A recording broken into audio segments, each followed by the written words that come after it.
Okay, so hi everyone, and hi Ralph. I know Ralph, you're here tonight for our OLL session. So first of all, apologize for missing last week. Thank you everyone for understanding. And so tonight would be officially our first online live learning session. And just to get started, the first thing I want everyone to know is that these OLL online live learning sessions are here to supplement and enhance your online learning experience in this case with Photoshop.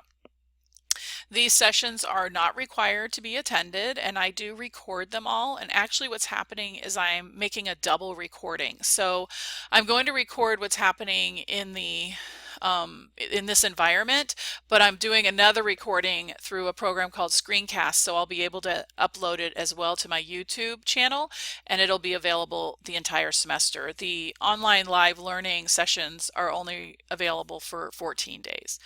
So we have Ralph with us tonight. So hey, Ralph, I know you're here. You can say hi if you want. Hello, everyone. Hello. So it's always really nice when I have at least one person to talk to. And so what I wanted to do was quickly show my Canvas classroom and point out a few things that are important. And then I wanted to go through assignment 2, practice 2, getting started, and take you through that assignment as well as just kind of explore a few other things in Photoshop and hopefully start to demystify things and obviously answer any questions Ralph has. If you whatever questions you have, Ralph, as we go along the way, just let me know. So before I switch my No, screen, do you have any other questions for me? no. All right, let me see if I can make this happen. All right. So I am going to share my screen and I'm going to share this screen. Now it's going to look weird for a second.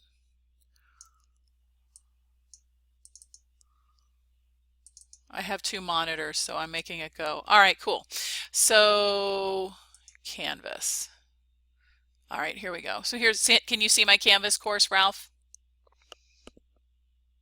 I'm sorry. Are you able to see my Canvas course in the window? It says, I see you, okay, and and do you see my Canvas course below my picture?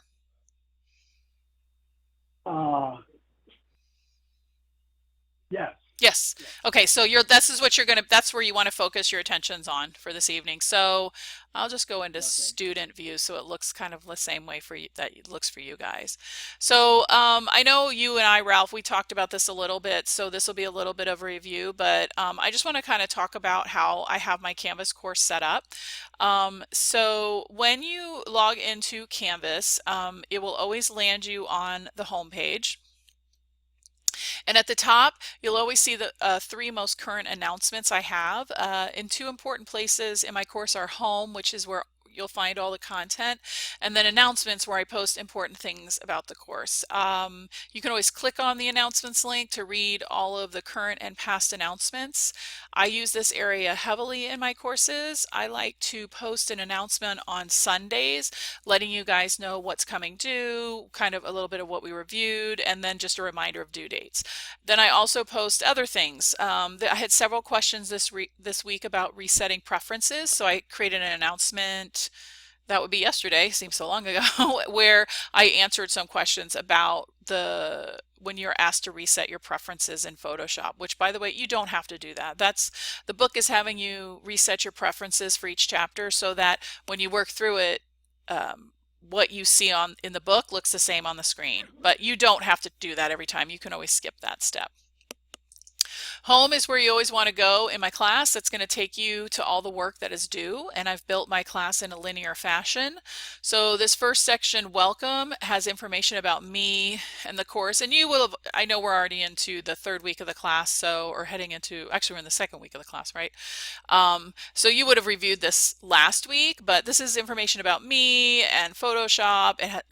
Your instructor has my office hours, my lab time in person, and then obviously these OLL learning sessions. I am a full-time faculty, or residential faculty, so I do hold office hours 5 days a week. You can always click on home to get back to the beginning. And when you're done reviewing, these are called modules, these sections. So in this case, this would be the welcome module. You can always just click that text and it collapses it, and it kind of keeps your environment, you know, a little bit clean. First steps, the information in here, this is the same in every Canvas course that any course you take at SCC that uses Canvas has this first step section, which just contains links to all of the student and academic support services, along with some other valuable information for you, the student. So this is always here for you to use and access as you need. And so then the way my course works is you just want to go ahead and open each week and then click on the very first link at the top. In this case, last week it would have been Introduction to this course. You would read through all of the material. You would read through the whole page. And then when you get to the bottom, you're going to click this next button. Okay, and so that's how I expect students to proceed in my course, is to start with the top of the module and then go through it in a linear fashion. Clicking home to go back. You will see that all the modules in the course, I have them exposed, but I don't open everything at once. I do parse the information out, like about 2 weeks of work at a time. So you can work ahead. Whoops. Sorry, my computer's running slow because I have a lot of things going on it right now. I do have about 2 weeks of work open at a time. Modules typically open on Fridays, so more work will open, you know, each week. And depending on what's happening, I might even open something a little bit earlier, just kind of seeing how the class goes. We do have, I think last count, 29 students in this class, so I do have to maintain that number of students as well. So I don't want to let you guys get too far ahead, because I want to make sure everybody's mastering the material before I open up more. All right, questions, Ralph? You have any questions so far? No? Okay. No, All right. great. So we are in week 2, and you'll see at the top of each module there's a link to a general discussion board. You can always click this if you have, you know, you can send me an email to ask me questions. You can send me an email in Canvas. You can send me an email to my SCC email account. You could post it here to this Q&A area. And so this is a great area if other people in the class want to make a comment about something or have a question. You can post it here. And then I also have inside every module at the end of each week what's called a muddy point. Maybe you want to ask me a question, but you want to do it anonymously, and this gives you the opportunity to do that as well. So and then of course you have these OLL sessions you can attend. So there are lots of places that you can ask questions. And obviously old school, you can come and see me in person. I have office hours. You can see me in the lab. So here's that muddiest point I was talking about. This is just links you out to a Google form, which is hosted at SCC. So you do have to be logged into your SCC email in order to access it. And then it's just a poll. It's just 2 questions. Give me your name or not your name, and tell me one thing, the thing that was most unclear. If you have more than one thing to ask, you can do that as well. And then I will summarize that at the beginning of the following week. All right. Let's see what else. Grades. It's important that you guys are always clicking on the grades link and checking your grades. You should see by now that I grade things very quickly. I turn them around, giving you feedback, and you know, once you've gotten that feedback, you can move ahead. I do leave notes in the grade book, so if you've missed something or which of course would never happen, but sometimes does, if a student turns in an assignment and completely bombs it, I might say, hey, I might give you a 0 and say, hey, I want you to redo this. And so that's why it's important to read those notes, because that's where I'm going to place that information. Another cool feature is if you click on this syllabus link over here, if you haven't explored around, is one, my class is QM certified. It's a Quality Matters, has the Quality Matters mark. Quality Matters is a nationally recognized peer review program for online course design. And so I earned the mark for this course and a couple of other courses that I teach. I'm also a Quality Matters master reviewer. So that means that I review other online courses throughout the country. So online learning is a passion of mine. It's something that I work really hard at. I believe in it. And I think I do a pretty good job at.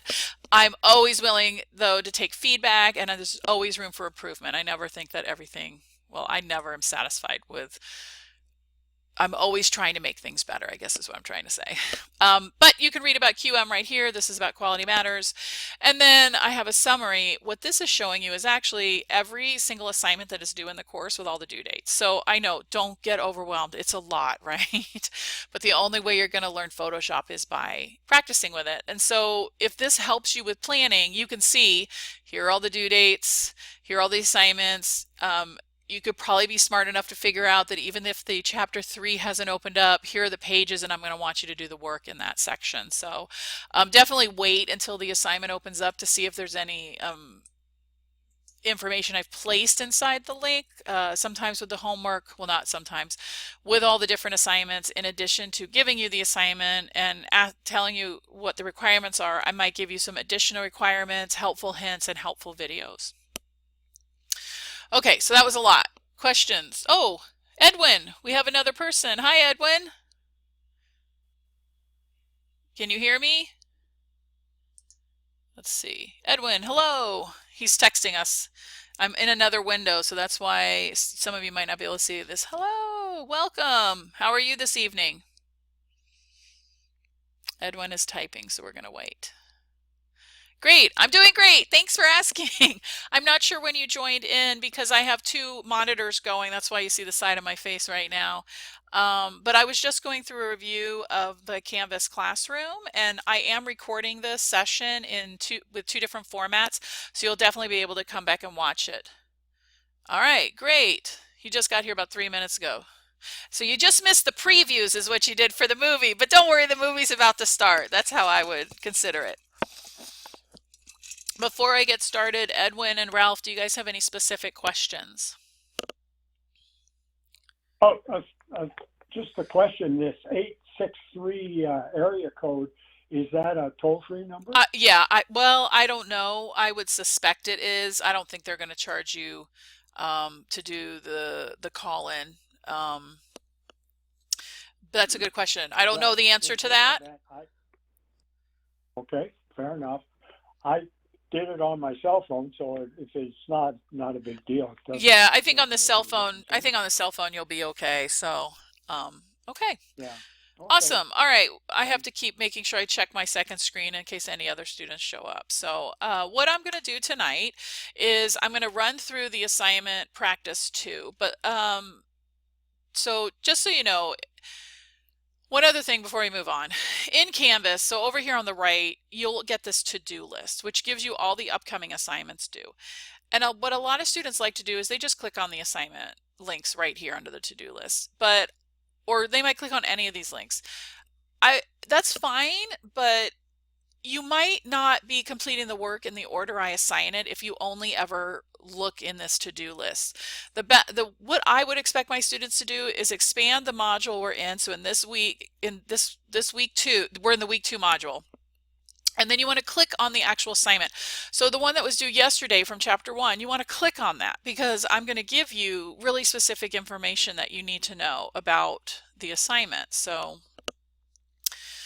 my computer's running. So you're going to see here's the due date, right? And then how many points it is. And then in this case, you're turning in a PSD file. And then I'm giving you, what are the directions? You're going to follow these pages in the book and complete the tutorial. I think I put this notice in all of them. One of the things to stress is the chapter lessons are practice.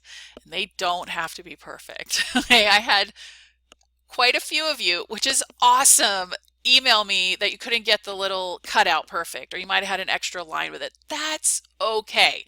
I just want you playing around. I mean, it's literally the first assignment. I would not expect perfection on the first assignment. I don't expect perfection. Actually, try my level 2 class, then we'll talk about that. But and I love that you guys want to work hard and do things and learn more, but also at some point you have to just turn something in and move on. So just know that you're learning, it's the beginning and it's practice, and it doesn't have to be perfect.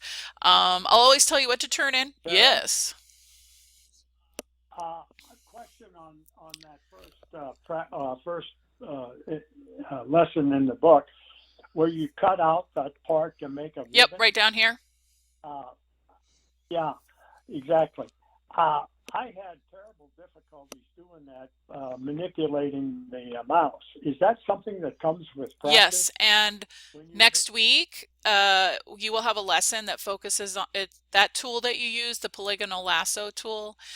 There's a lot of right, different versions of that tool. What you were doing was making a selection, and there's many ways to make selections. And you're going to practice with a lot of the different tools starting next week, specific assignments. But you are right, it takes time and practice. It's very awkward and weird when you first learn Photoshop because a lot of people are used to using Microsoft Word, and so they think it kind of works the same way, and it doesn't. And so your brain is going to have to think differently. yeah, So don't be discouraged. You did a great job. okay, Everybody did a great job on the assignment, and you'll get lots of practice coming up. good. Edwin, are you good with that? Thanks. Yes, awesome. Yay. Okay, so just going back up. So again, I'm going to always give you a file name. So the book is going to tell you to name it, in this case, 01 Working. I always want you to add your last name to the end of everything. I don't care if you put your, I don't, I don't care if it's last name first or first name last, but you need to have your name attached to your files. I'll always give you additional reviews. So in this case, you can go to the help file and you can read about this information. You can search for help inside Photoshop. And then a lot of times I also give you an example of what it might look like. And then there will always be a grading rubric with every assignment that you turn in for points. So excuse me, this is how this assignment will be assessed. So it's super important that you guys are always reading the grading rubric so you know exactly what I'm looking for. All right. Well, I know the next assignment happens to be practice 2, so I'm going to go there. Okay. Slow computer. Okay, so here's the next assignment.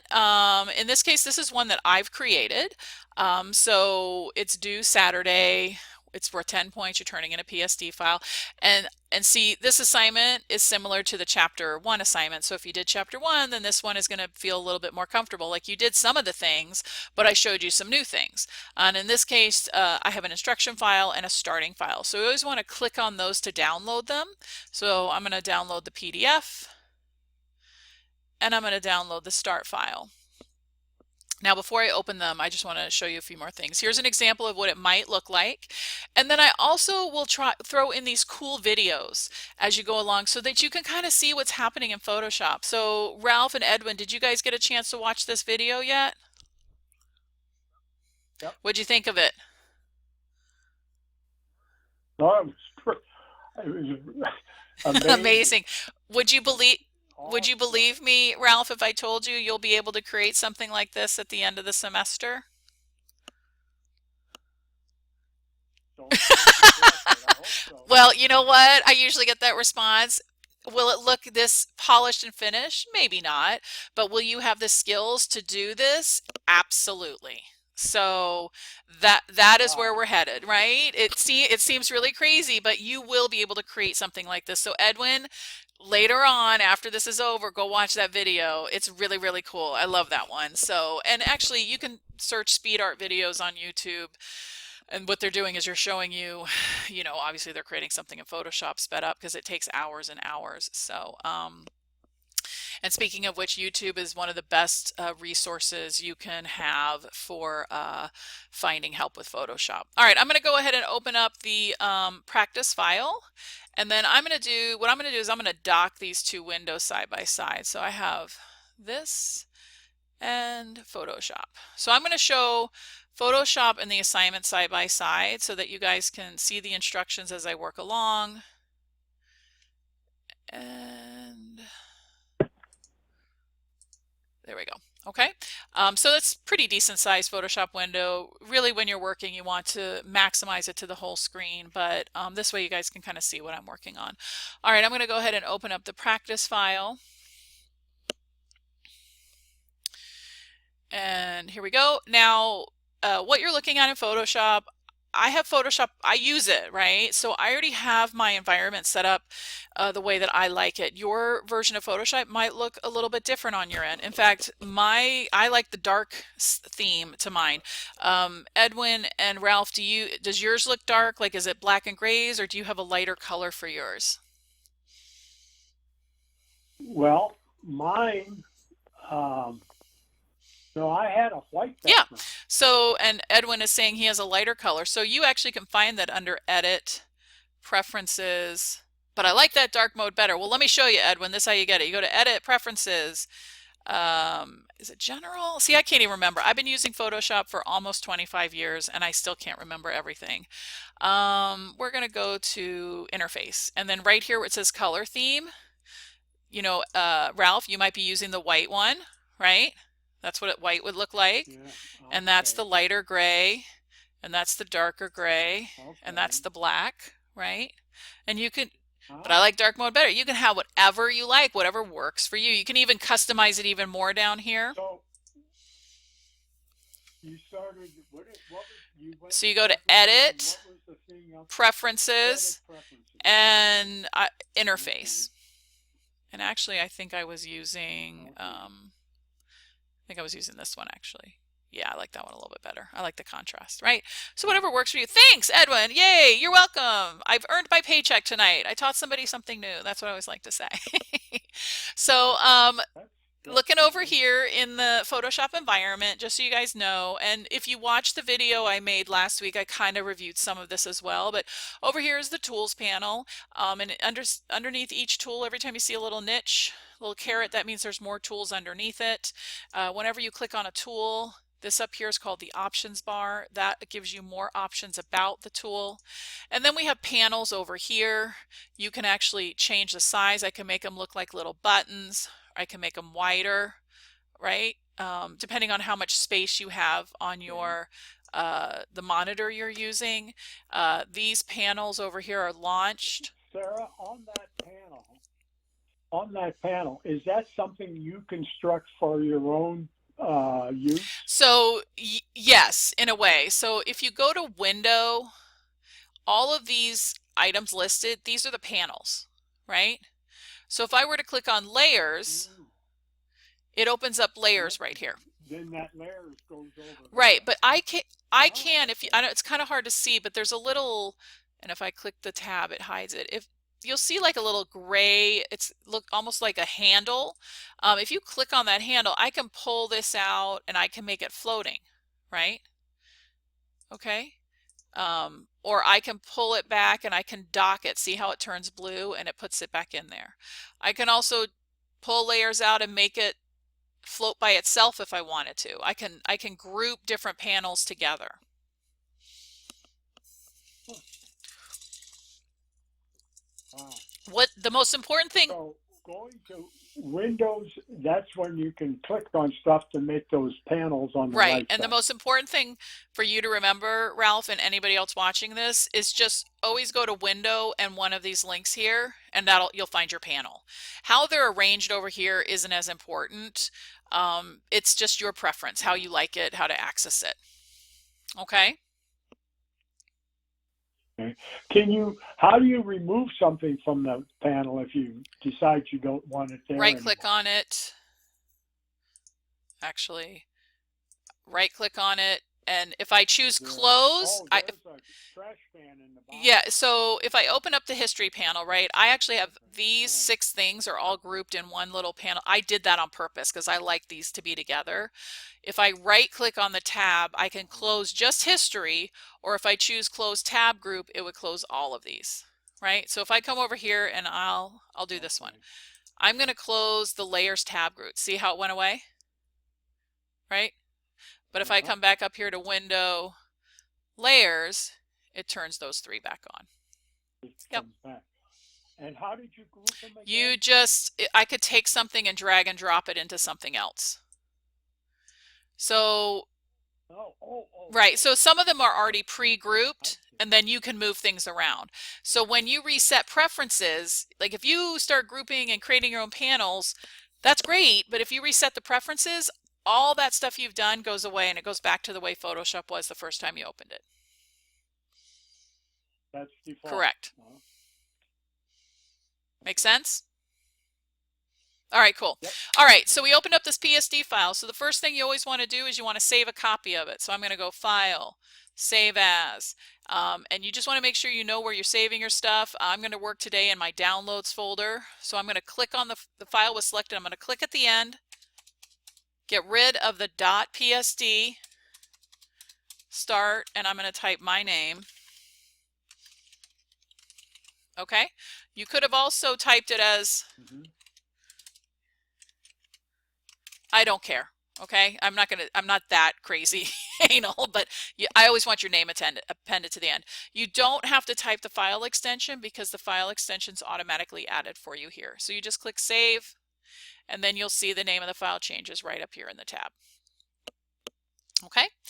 All right, so workspaces. So right up here in the upper right corner, this is where the workspaces are. Workspaces are just a preset arrangement of all the panels and tools. So I like people to reset it to essentials so that at least we have some similarity when we're talking. But if you don't have to do this, but if I just come here and I go to 3D, right? We don't do any 3D stuff in this class, but if I was going to do a three-dimensional, make some 3D graphics, I could set 3D and it actually turned on the 3D panel and it opened up the properties and it kind of gave me the panels that I would use the most, right? There's a motion, so if you wanted to make a video, you would get the video timeline. What do we got here? I think this is actions, like if you want to pre-record like a series of steps. Libraries. Oh, the timeline's down here, right? So here's the timeline, right? So then it added another panel down here at the bottom. I don't expect you guys to remember all this, but I'm just showing you that workspaces are different preset preset arrangement of panels and tools and all of that. You can create your own workspace and you could name it Sarah Space or Ralph Space or Edwin Space, where you put all the panels and tools and windows and everything the way you like it, and then you could just make a new workspace and save it, and then you could load that up every time you start working on something. Huh. And it's that downward arrow. Right. There. So right up here in the upper right corner. Yep. Right. Okay. All right, so now we've done that, we reset the, so what I'm saying is actually you click reset and it puts the essentials back the way. Okay, so this is resetting it, right? It put all the panels like this. I actually don't like this. So, but here you go, Ralph. I'm going to close this tab. I'm going to close this tab group, right?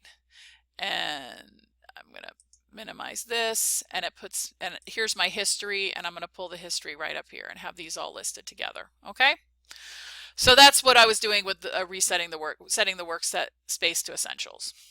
All right.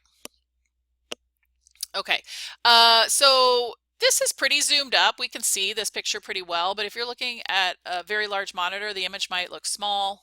Actually, I'm going to make my tools double, and then this hand tool over here, if you double click the hand tool, that's a shortcut to making whatever you're looking at fill the entire window. All right, so we're going to open the layers panel. I'm on step 5, and you can see there's one layer in here called background. I can expand this panel so I can see more of it. The background layer is a special layer. You guys will learn more about background layers later on.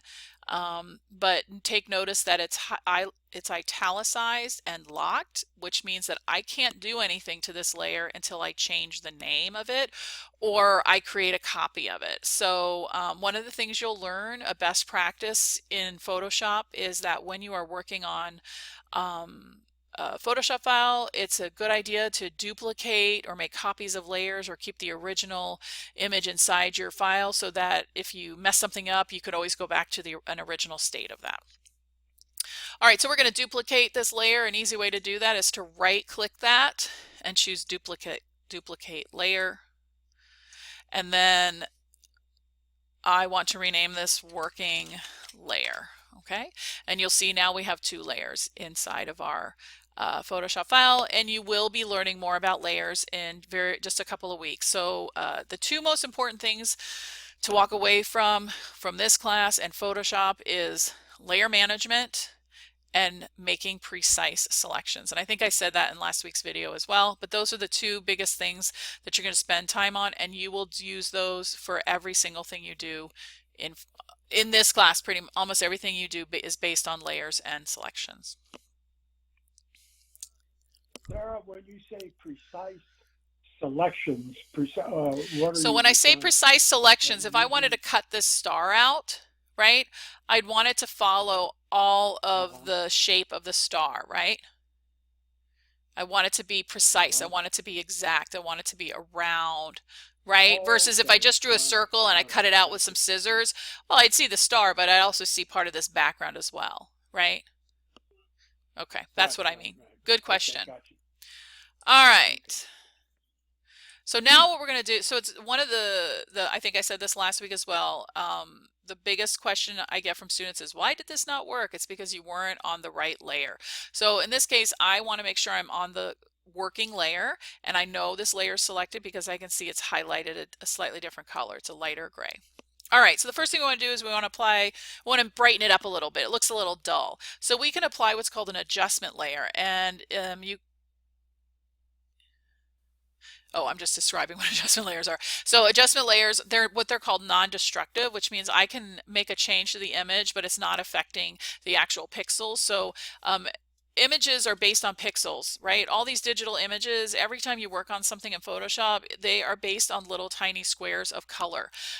So Photoshop doesn't see a sun and a butterfly. Photoshop sees yellow and a dark brown and some orange and blue. It doesn't know what anything is. It just knows it's a pixel, it's a square, it's a value in color, it's a numerical value, and everything interacts with these numerical values with other numerical values using math. That's really what Photoshop comes down to.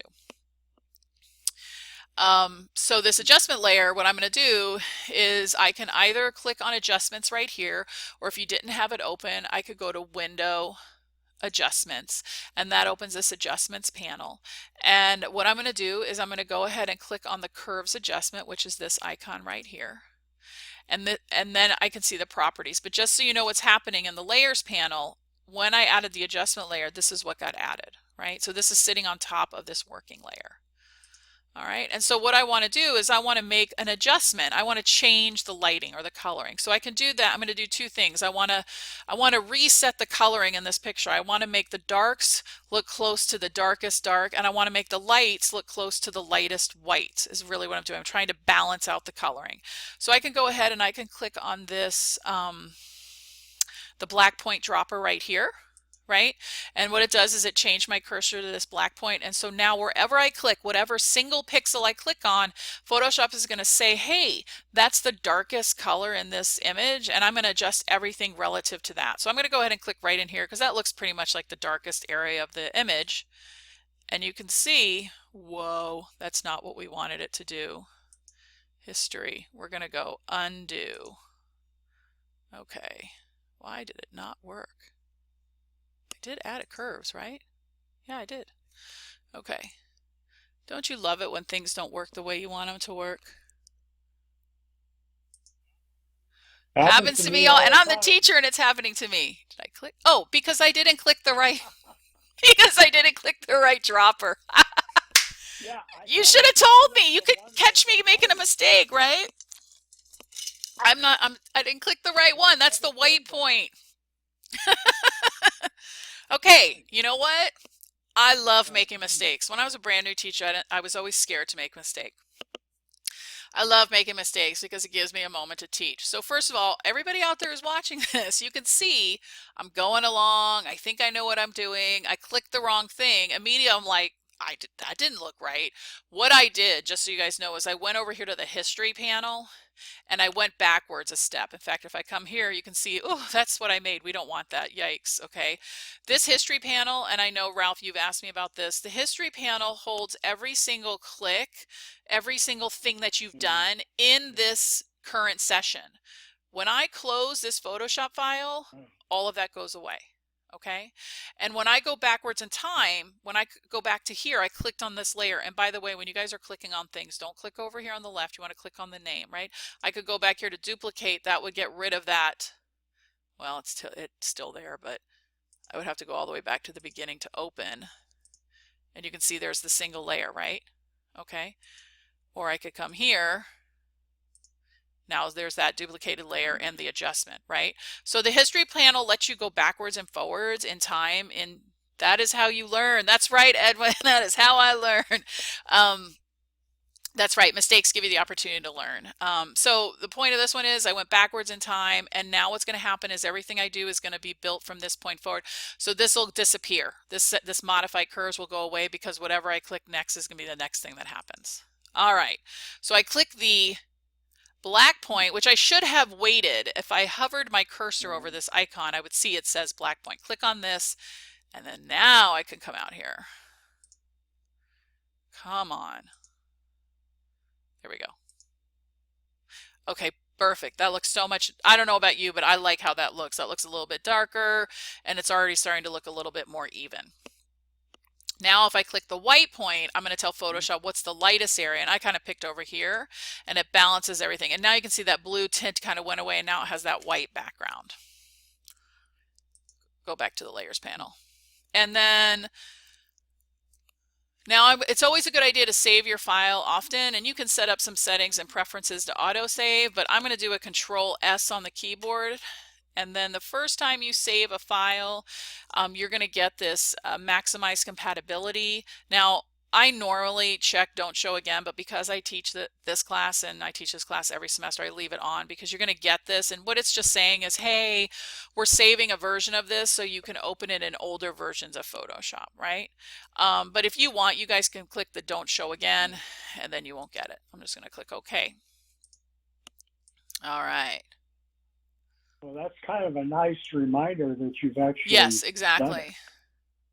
it when you get that. All right, panel. so down here at step 12, it said to hide this curves property. If I just want to slide it back into the panel, I can click the word properties and it puts it back. I can also click this double chevron and that puts it back as well. Okay, so I'm going to open my layers panel, and now I'm going to create a new layer. There's a lot of ways to do this. The way I have it in the instruction is go up here to layer, new layer. It's going to give me a box to name it. And I'm calling this one ribbon fill top.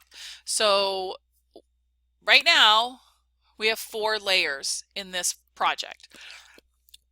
Good layer management means naming all your layers with descriptive names. So in the first half of this class, I give you a lot of tutorials and I tell you how to do everything. After several weeks, I'm going to give you a project that says, okay, go make this, and I'm not going to tell you how to do it. I'm just going to give you a few guidelines, and you have to go back and use everything you've learned up to that point. And so one of those things you want to learn is having very descriptive layer names, right? You don't want your layers to be named layer 1, layer 2, layer 3, layer 4, right? Those are not descriptive, and they're not helpful when you go back into a project and trying to figure out what's happening, or you want to manipulate something or grab something. And so good project management, good file management is super important. Okay. So if you don't have your rulers turned on, we're on step 15. We're going to go to view, and you want to make sure there's a check mark next to rulers. We want the rulers to show in, I'm going to jump down here to 16 step A. I actually modified the instructions this afternoon and put a few more tips in here, but we want the ruler to be in inches. If this doesn't show in inches, there's 2 ways to change that. You can right click on the ruler, and you could choose a different measurement. So if I went to pixels, do you see how the measurements change? And if you're a web designer, right, you're going to measure everything in pixels. So that's why you would have pixels. If I'm printing something, maybe a print file, I maybe want to use things in inches, right? I actually can visualize things in inches, so I like to use inches a lot. You can also always do that under Edit, Preferences, Units, and Rulers. There we go. And here you could change it in here as well. Okay. All right. Questions? Edwin, do you have any questions? No? Yay. Okay. All right. So next thing we're going to do is we're going to draw those rectangular marquees. So right up here, I'm going to choose this rectangular marquee tool. We're going to learn, it's one of the selection tools, and we're going to play more with those next week.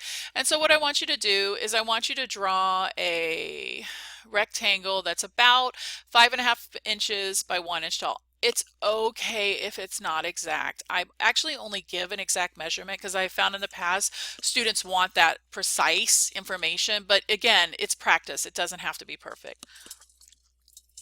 And I'm kind of giving you a picture of what it should look like. So I'm just going to kind of eyeball it. You can see wherever my cursor is, you can see that kind of white line right now. It's hovering between the 6 and the 7 at the top. And it's right here around the between the 1 and the 2 on the left, right? So you can kind of eyeball. I'm going to start at the 6, start around the 1. I left click, hold, and drag down and to the right, right? And you're actually getting a little tooltip right here, width and height. That's about 5, oh, look at that, 5.5 inches by 1 inch. Look at that. That's exact. You see that tooltip? Man, I'm good, right? But it's okay if yours isn't like that. Yeah, And right. I am impressed. That's totally a fluke. I didn't plan that. Okay, so I let go of the mouse. You can see my hands have let go. I'm not touching anything, and that is what we call an active selection. Those dots are actually called, we call those marching ants. So you might hear the term marching ants a lot. So that's an active selection. So what that means on this layer, ribbon fill top, that whatever we do in this rectangle, and this whatever we do is going to happen inside this dotted line and nowhere else. You'll see here's a mini preview of the layer here. You see this little checkerboard. We'll talk more about that next week, so don't worry about that right now. So the next thing I want you to do is we're going to fill it with color. So again, many ways to do the same thing. This is an easy way. I'm going to go to Edit, Fill, and oh, here it is. And I'm going to choose Color. Even though color was here, you still have to choose it from the drop-down list. I'm going to click OK. It brings up the color picker. I can pick a color. I can pick a color I want, or I can pull my cursor right out here into the document, and anywhere I click with my mouse, I get that color, right? Maybe I want this blue. Maybe I want this blue. Maybe I want it to be orange. Okay, you guys could pick any color you want. I said I picked blue. I'm going to click OK. I'm going to click OK. Bam, it fills it with color, right? So anything I'm doing is happening within this selected area.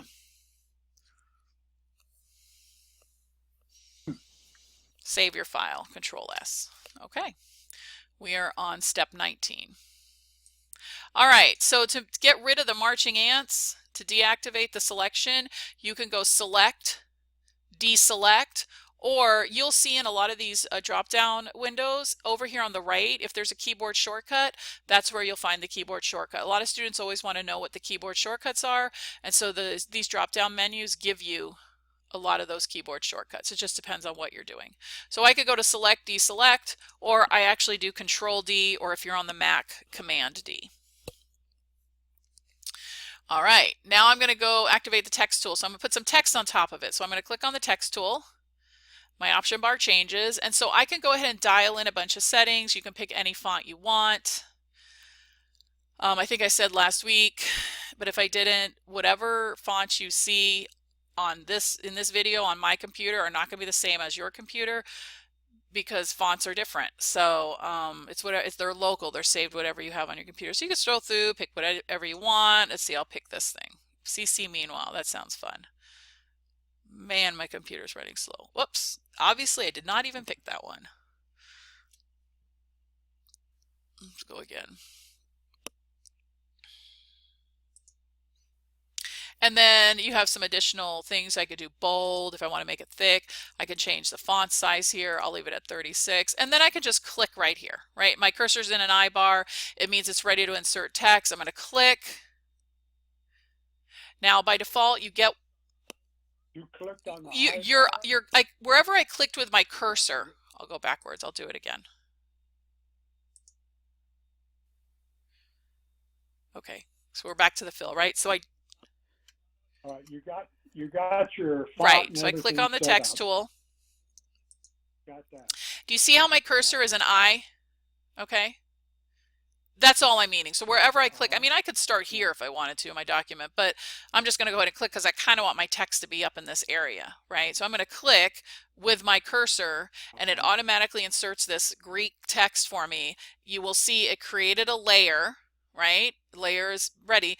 And when I start typing, the name of the layer will become whatever I type. And I want you to type, I think, butterflies and sun. Yes. Butterflies. Okay. And I'm going to click the little check mark on the options bar to set that. So now you'll see I have a layer that's called Butterflies and Sun, right? Are you going to ask, did you have a question on that one?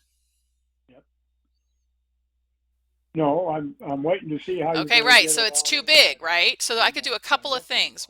So I can, what I'm going to do Right. to move the text right now, the text tool is what's active. All I can do when the text tool is active is select my text, change the font size, change the color, things like that. But if I want to move it, I have to click the move tool, right?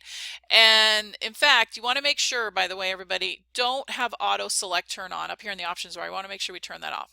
When you do that, I can click anywhere in my document and I can move the text, right? Okay, right?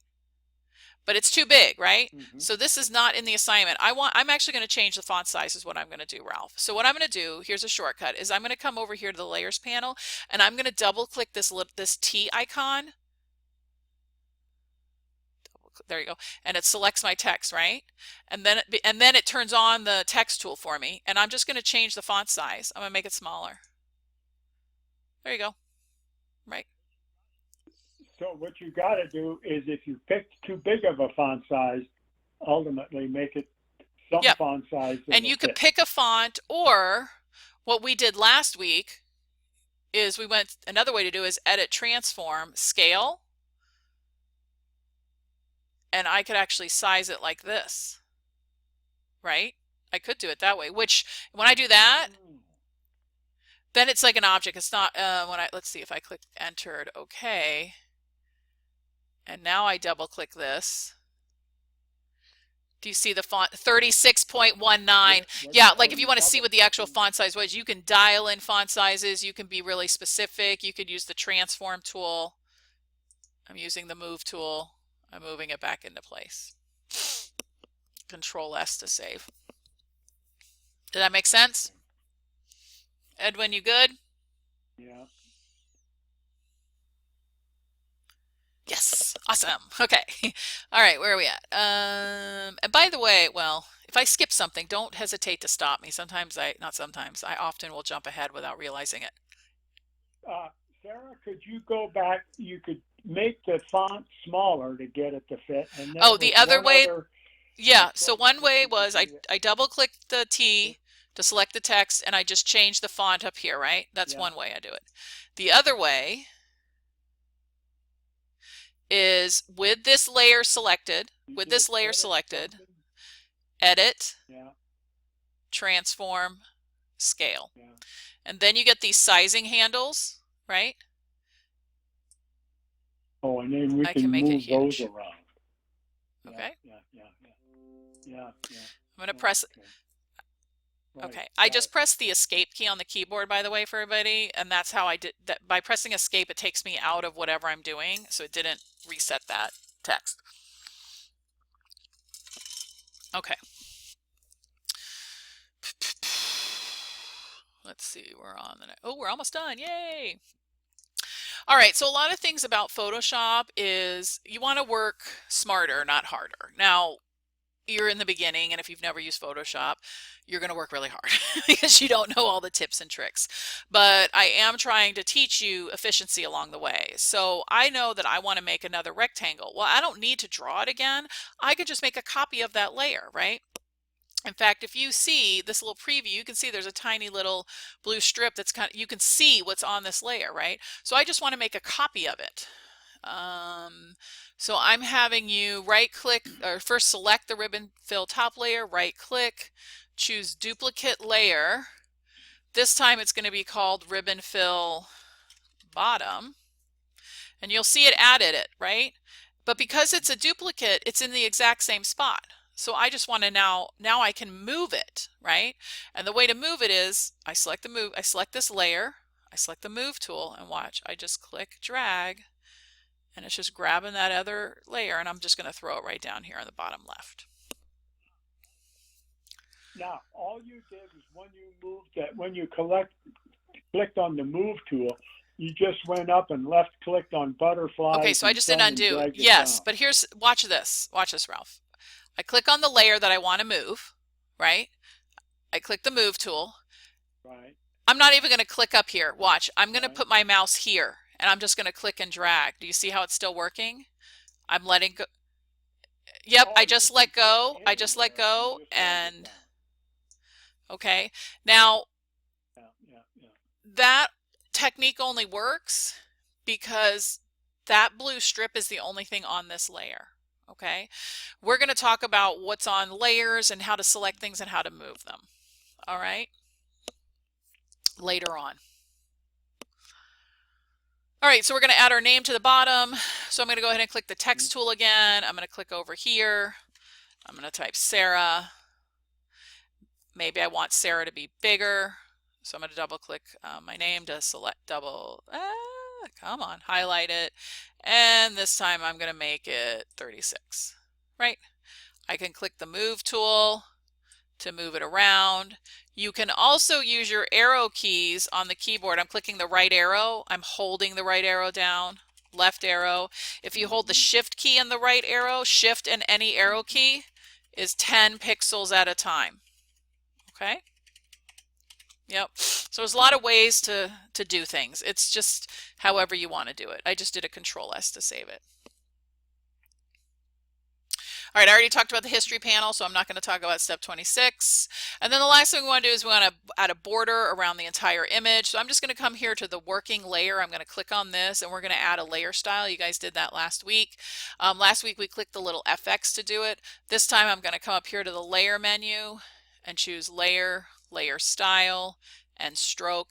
It doesn't matter if you do it through the drop down or over here in the bottom of the layers panel. It's whatever way you like to do it. So a stroke is just a line, and whatever the last thing I did for this setting will pop up. So I have this awful ugly green border because that was the last time I created something with a border, right?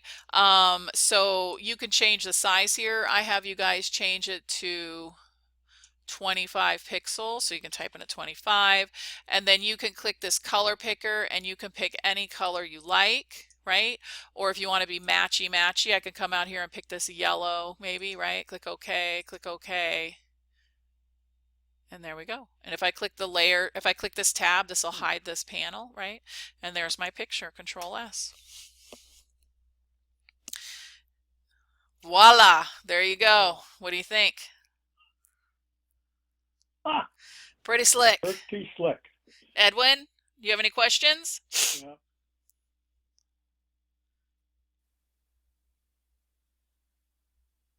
He's typing. None at the moment. I Okay, have a okay, question so that he's got. Ralph's going to ask a question. Edwin, if there's anything else you want me to show or you want to ask, let me know and I'm happy to demo it. Go ahead, Ralph, what's your question? Well, when I did the put the border in, it looked like it had I wouldn't say cross hatching, but it looked like it had something in the border. Okay, It didn't look so solid. first of all, I opened up my layers panel, right? And you see how it has the stroke effect added to Right. it. Okay, I'm going to double click the word stroke right here to Yeah. open up the Yeah. panel we were just in. Give it a second. My computer's Yeah. running nice and slow. What might have happened is you could have had a blend mode applied. See how that That's hard light. See how it's changing? See how it's changing my border here? Okay, I don't know what the answer is, but I'm telling you, there are different things you could have done. You could have had bevel and emboss turned on, so maybe I'm just going to come over here and add another special effect. And I can do, oh, actually, I'm turning off bevel and emboss. I could do a pattern, right? Okay, but well, that we don't want it on that. That definitely you didn't do that. Could have been just you might have had that bevel and emboss turned on because we did, I don't know if we did that. We did do that last week. I do remember. And it could have been, maybe one of those settings got crossed over. Fill type. You could have fill type pattern, right? And then it could have been one of these patterns was put in, right? Something like this, right? Yeah. Well, Okay, it didn't look but you know what? solid. That's That's okay. all. I don't know. I could go back and look at your Photoshop file. Oh, when you turn it, oh, you haven't turned it in, right? Okay, No, I'm going to so turn it in tomorrow this morning. is I'm great. This trying is to. a I great think. thing for everybody. If you've made it to the 54-minute mark and you're still watching. So Ralph, when you turn in your Photoshop file, in the comments, I want you to say, "Hey Sarah, why does this look like?"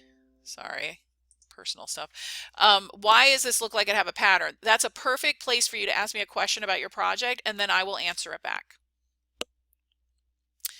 So when you do that, ask Okay. me that question, and then I'll look at your file and I'll see if I can see anything on my end. Perfect. Edwin, did you Okay. think of any Great. questions? Nope. Okay. Did you do the assignment along with me, Edwin, or did you just watch?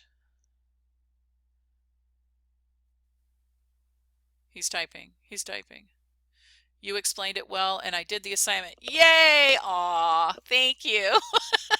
That's fantastic. So just if you, again, if you've made it this far, that's what I'm going to do for the first half of the semester every week on a Thursday night. I will run through one of the upcoming assignments that like do that Saturday. I like to do that with students, and they can do it along with me and ask questions. And then when we get closer to the end of the semester, we're in more like what I call project mode, where you're working on a lot of stuff. And so then I'm just there to answer questions and help, guide you down the path of success. So that's all I have for tonight. We're definitely 56 minutes in.